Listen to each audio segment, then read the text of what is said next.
Hey, Jocelyn. I love that picture. You know, Space Force in New Boston. Well, we all know why Space Force was invented by Donald Trump. Pretty much all our enemies had a Space Force, but we had nothing. Correct. You know, we're going through toilet paper shortages and powdered milk shortages because the Biden administration has been successful at one thing anyway, and that is making us completely dependent on, you know, foreign entities for the basic things that we need every day. So absolutely. Well, I do know one thing I am going to go get, because if the ports are closed, that means we're not getting any good booze or wine from outside. Exactly. Here. And I don't drink any wine from this country. None. Makes me vomit. So yeah, it does. And I do get my Tito's from Texas, my vodka from Texas, though. Oh no! Sorry.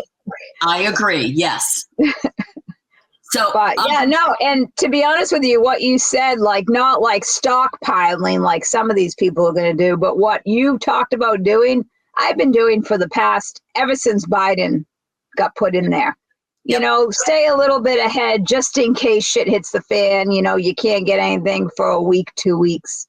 You know, be prepared for that, and be prepared that if we do go into some type of a shutdown, there's people that are going to freak out and do what they did last time, and by 20, you know, they're going to find a way to get around the quotas that they have for these things.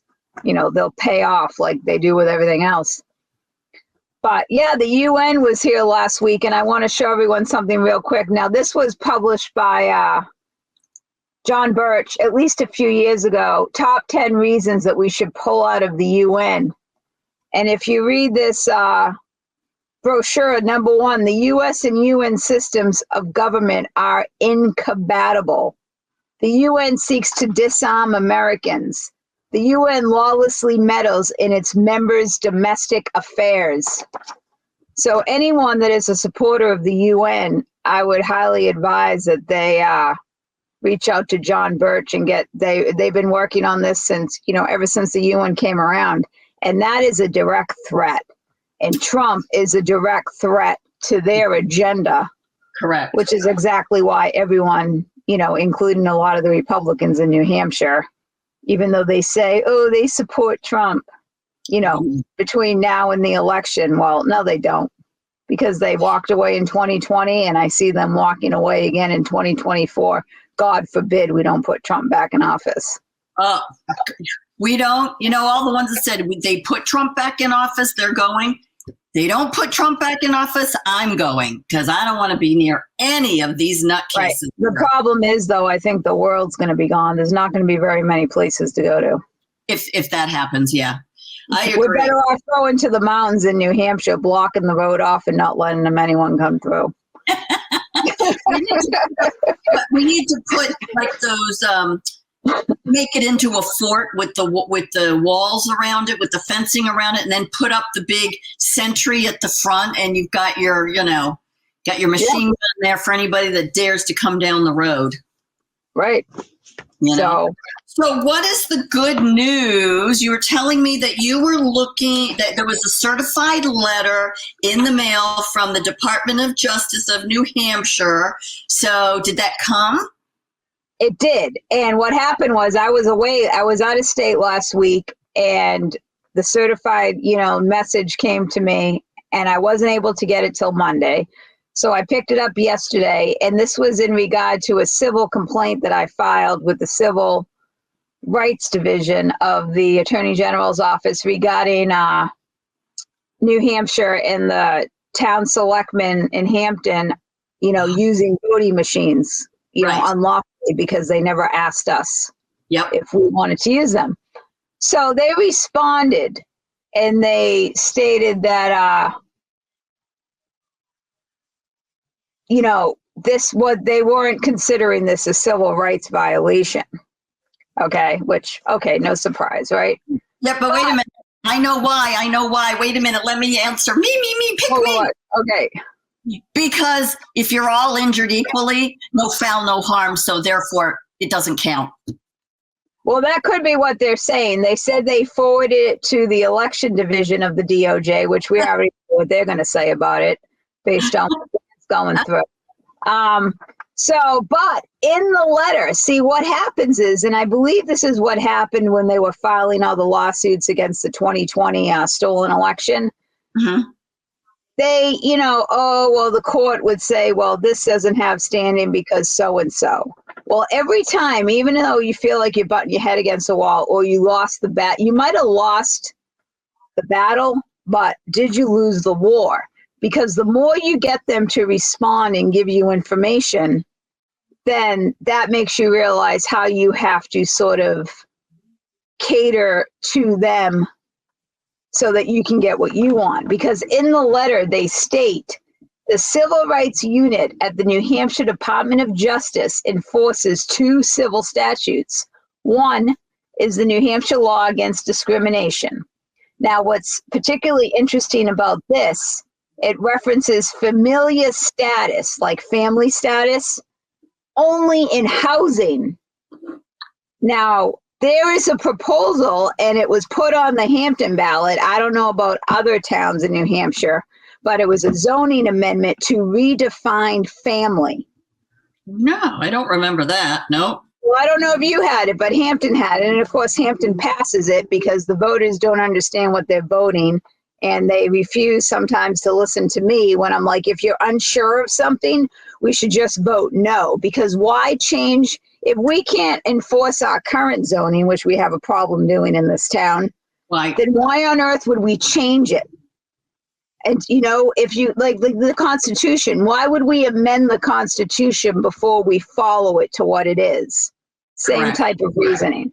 So I found that odd, but that's going to help me out a little bit, because what my argument is that these ARPA funds, similarly to what they did with COVID, they've also done with housing incentives and workforce housing, and using the federal government to come in and use local unelected nonprofits, NGOs, to reform local zoning ordinances and turn them into what this agenda for housing that they want, which is coming from the Biden administration, which is the same sort of agenda that Obama was pushing and that Sununu actually adopted during his tenure of governor.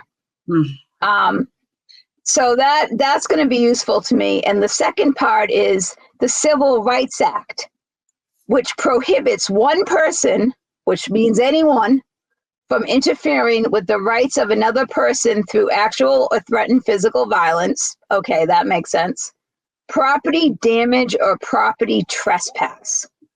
So the Attorney General of New Hampshire is affirming, which we already know, that no one, now we know New Hampshire loves to threaten people and put people into fear, into consenting to do things. Well, the AG is telling us right here, the Civil Rights Unit, that they do not have a right to trespass on your property. If we ever get to a point, like look at the Finches in Lineborough. They're trying to say they got that failed septic system. Now, I just sent a copy of this letter to Sherry, so she knows. She's got another hearing tomorrow. They cannot come on your property unless you give consent. That is town employees, that is an elected person, that is police, that is fire, that is anyone.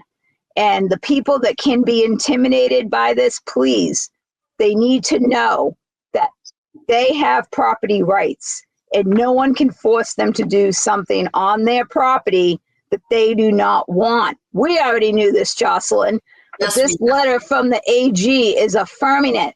And I am going to use this, and I'm going to amend my complaints to fit into this mold that they've given me. Oh, wow. And I'm going to use it to file complaints against voting machines, what they've done with the town clerk's position in Hampton, and also enforcement of the zoning laws in Hampton, which is not happening right now.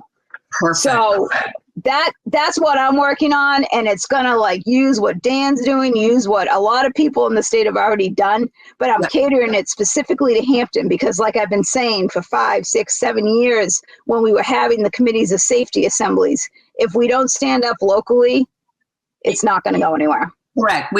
That's literally what grassroots are. That each town has got to embrace its sovereignty, just as a state has to. The big issue is when you were talking about the ARPA funds. So it's kind of like the COVID funds. It's like, so full picture. The government takes taxes out of your paycheck and call it income tax, and it goes up to Washington D.C. and they money launder it through Ukraine and here and there and everywhere. And they wash really nice and put it into the dryer and they send it back to DC. And then they go, hey, New Hampshire, do you want some federal money? And of course they all say, yes, yes, yes. Yeah. Here's the stupidity of it. It was our money to begin with that they money laundered. They took illegally and unconstitutionally, money laundered it, washed it, and they sent it back. But every single time there are strings attached.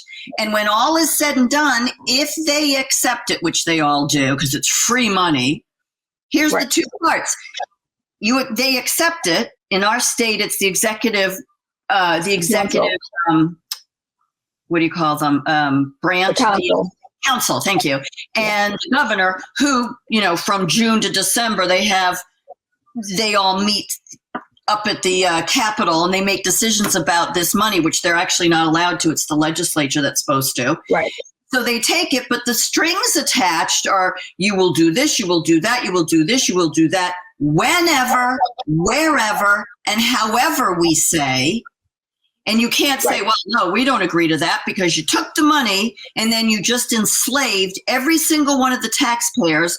And on top of that, one of the big strings that people don't realize is that the governor and the executive council signed that we're going to pay it back. It was our stinking money to begin with that they're sending back, lending to us, that they sign I forget what it's called, but they sign a note that we're going to pay them back. So we haven't paid once, we haven't paid twice, we've paid 3 times. Right. And that ARPA specifically is right in there. It says any future federal mandate.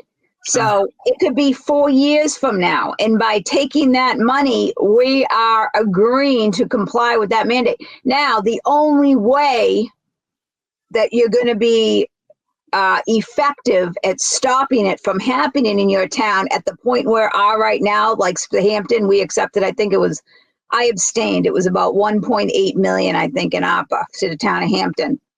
I abstained from it. And this is exactly why. And the only way that you can stop it by that mandate affecting Hampton and its sovereignty is to have the majority of that board on defense and saying, we were wrong, we should have never, that we weren't authorized to accept this, therefore we're pulling out.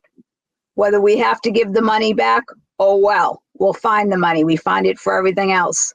But we got to get out of these deals. These deals should have never happened. And the only way, because it has trickled down to the local level, the only way you're going to get out of the deal is at the local level.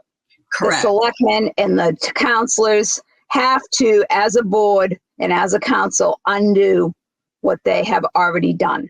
And to do that, you need the majority to be patriots.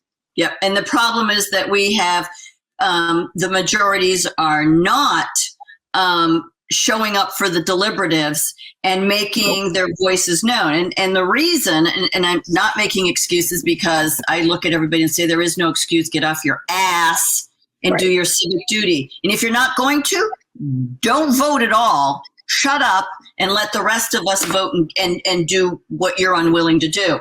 But, you go to these deliberatives and you've got these abusive, physically and verbally and emotionally, these moderators who are out of control. They've been given power to do whatever they want. And the police come in and they're like, well, they own this theater while they're doing it. They make all the rules. They're the moderator. They're allowed to this. They're allowed to that. No, they're not. But you know what? when you've got nobody standing next to you, when you're, me, 5'5" and 120 pounds soaking wet, and I've got, some little man syndrome bulldog coming at me, screaming at my face, and I'm like, it says 6 feet or a mask, and I'm up at the top of the theater, and you came up to me, back off, Buster. Right. I'm telling you, they are feral and they're nuts, and until we get these moderators put in their place and them to realize the Secretary of State doesn't make laws, so I don't know why you're listening to them. And that's across the nation. It may be, slightly different from state to state, but that's the bottom line. They've been given power and authority that we never gave them, ever. Right. But like anything from an election that you want to challenge, like Dan's doing it at the state level for us, right? Right. So that means that we have to do what Dan is doing with the Secretary of State, and we have to present that same information, which is what I've been trying to do for a while, to our local elected bodies, because they are the ones, like the machines. Those towns that adopted machines, those were adopted by the councilors and the selectmen. So all they have to do is unadopt it. They don't have to have the Secretary of State do anything. And to me, that is what needs to be pushed right now. Yeah. Because Dan's going to prove why, but locally we have to fight it. Now, voter integrity's done it before. The Marigold Coffee Club has done it. I was a part of that too. Yeah. We have to keep doing it. But we need more towns and more cities doing it. Not all at the same time necessarily, but at least presenting it. We have the biggest election in a month. It has to be done before then. It has to be. Yeah. Because they're going to do the same exact thing that they did before.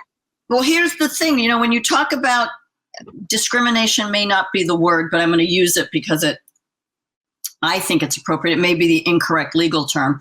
But when you've got some towns with counting machines, when you have some towns with the new voting machines, when you have some towns that hand count, some towns that have a box, that's 4 different methodologies of voting, of tabulating votes. And that's 4 different classes of voters. There you go. Isn't that discrimination when you separate people into certain groups? Yeah. Yeah. And I don't you get the people that have a hand count by humans, that's one set. Yeah. Then you got the set that have a town with a machine. Then you got the people that vote absentee that never have to show their ID. You got those getting hand counted, and then you got absentee ballots going through the machines. That's 4 different types of voting. That's 4 different classes of voters. That's discrimination. Discrimination. I was right. Okay. And I just, I go to my local town. I've been doing it for 6 years. 4 years, 5 years, 6 years, but 4 years heavy duty. What Dan does and then what I do, and Al Brandano, and we notice them and say, hey, you can't do this. I've got emails from my town because I did a 91A. I did a right to know, and I got all the emails and everything. What they were saying behind the scenes about me is disgusting. Oh, yeah. Basically, she's an idiot. She's a nutcase. Yeah. Go get your tankard of ale before you read the shit she sends you. This is what I'm dealing with in my ritzy titsy town, and so I keep doing it. And finally, in September, I did the training and something just rubbed me the wrong way. And I'm like, I don't know that I can do this. And my best friend is one of the town clerks, and I always help her out. And I couldn't. I was sick to my stomach. I couldn't sleep for 3 days. And I'm like, I cannot sign an oath, which all our politicians don't think is a big deal. I cannot sign this oath and not follow, because they're asking me to do something that's unconstitutional, illegal. And oh, by the way, they're not even watching me sign it, and they're not signing it when I sign it. So that is not a properly executed, affidavit, which is the other problem in our state. I would love to stand in front of a judge and be like, okay, no holds barred here, dude. give me the definition of an affidavit, because I'm pretty darn sure that if Regina and me and Dan and anybody walked in, on the back of this receipt here, and I scribble, and then I walk in and go, I swear to God, I signed it. Are you going to accept it in this court? Hell no, they're not going to. So why is Joey allowed in the bathroom or the basement, allowed to sign his absentee ballot, fold it also lovely, put it in an affidavit envelope that he signs again? Where's the notary? Where's the certification? Where's the person that looked at the ballot before you filled out, so there's no mark on it?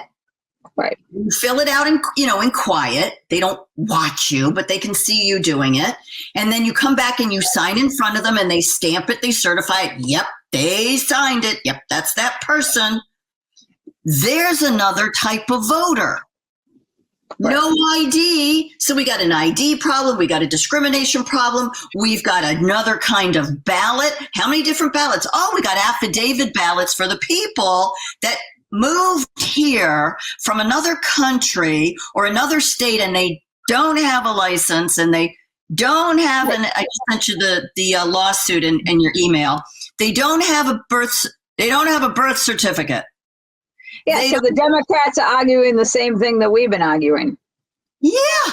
With this, and the new legislation that Sununu, signed, the no voter ID exception one. But it doesn't take effect. Voter ID doesn't take effect in November. But even when it takes effect, then if there's no exceptions to voter ID, then how can we continue doing absentee ballots the way we're doing them? Thank you. It only they're like contradicting themselves. Yeah, constantly. They argued to defend the law when Dan was there, right, in the Superior Court. Yep. But now they changed the law. Mm-hmm. Mm-hmm. So what's right? What they want to be right at the time, is that what's the moral path to take? No, we know these people are immoral. They're evil. Correct. And the other thing is they pretend that everything's local. Well, I'm sorry, congressman, senator, that's not local, that's federal. And we're a non-home rule state. So therefore, the federal laws, voting laws for the federal elections supersede. But they don't. Here, they all pretend like, no, it's local. This is a local congressman. This is a local senator. They're going to freaking Washington, D.C. That's not local. That is a federal election, and you must follow those laws. But again, are you seeing some more lies and discrimination going on? Yeah, or else they're just completely stupid. And either one is not acceptable. Well, isn't ignorance of the law not an excuse? Right, because, people that are claiming to be stupid and not know, well, if you don't know about the federal funds, then how come I was able to find out? All I had to do is read the damn agreement. Yeah, I mean, I'm not the brightest bulb in the box, but I've been figuring this out for the last 4 or 5 years. I have a lot of smart friends, but we're all figuring it out. But the problem is these people just do what the agenda is, and they don't question it. They don't think for themselves. They only care about what they're going to get out of the deal. And that's fine. You want to be a businessman and do that? I don't care. But when it comes to being a public servant, it's not acceptable. And it's not acceptable when you're messing with our rights, when you're messing with the outcome. We're supposed to be voting, and now it makes a mockery, an absolute mockery out of everything that we've done. So that means so since I think it's the 60s, I may be wrong, Daniel will kick me when I get the date wrong, but somewhere 60s, maybe 70s, that's when the absentee ballots changed nationwide. They added the third excuse, which is for religious reasons. And to date, what religion? No one's answered that one for me. So why the hell is it on there? Because, I don't know, let's go back and read the Founding Fathers' papers where it said you had to be a Christian. Where did that go? Where did they amend that? So what religion is it that doesn't allow you to vote? But wait a minute, when you came to this country and you've got a different religion or a different background, you are supposed to give that up to become an American citizen. So therefore, you have to follow exactly what our Constitution says and what our rules and regulations are, but you're bringing your BS in here. Right, which you're not supposed to do. And it's sad because if you think about it, we sort of did that to the Native Americans when we settled this land. Yep. And that's what we were trying to escape from Britain.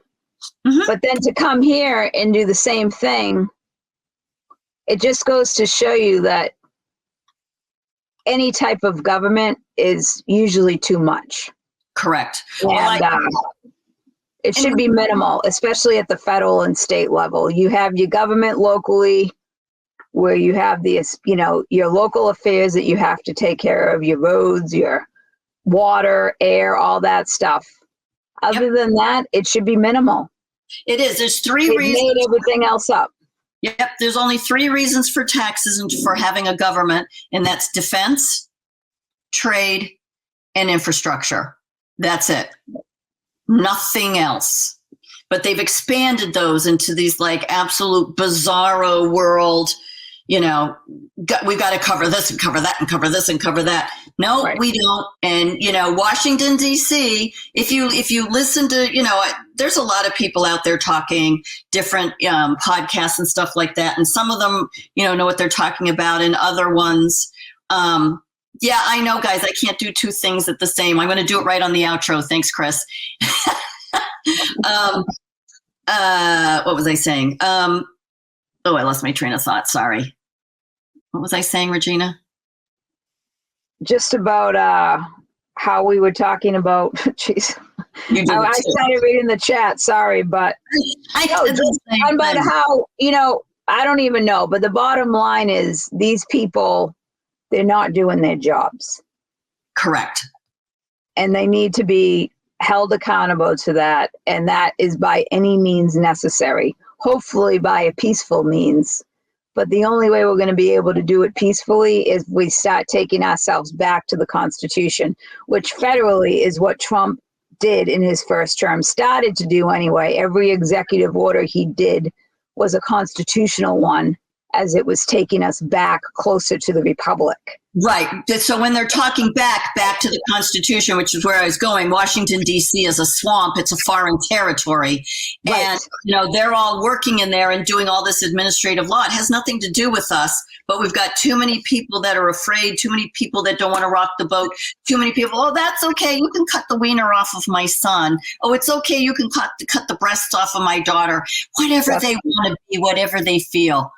Keep your mental nutcase stuff out of here. We're not paying for it. You want to do it? You pay for it by yourself, and the consequences for making that decision. But having the government and all these people telling us what we have to accept and telling us what our money goes to, no, it's just overgrown. It's a mushroom.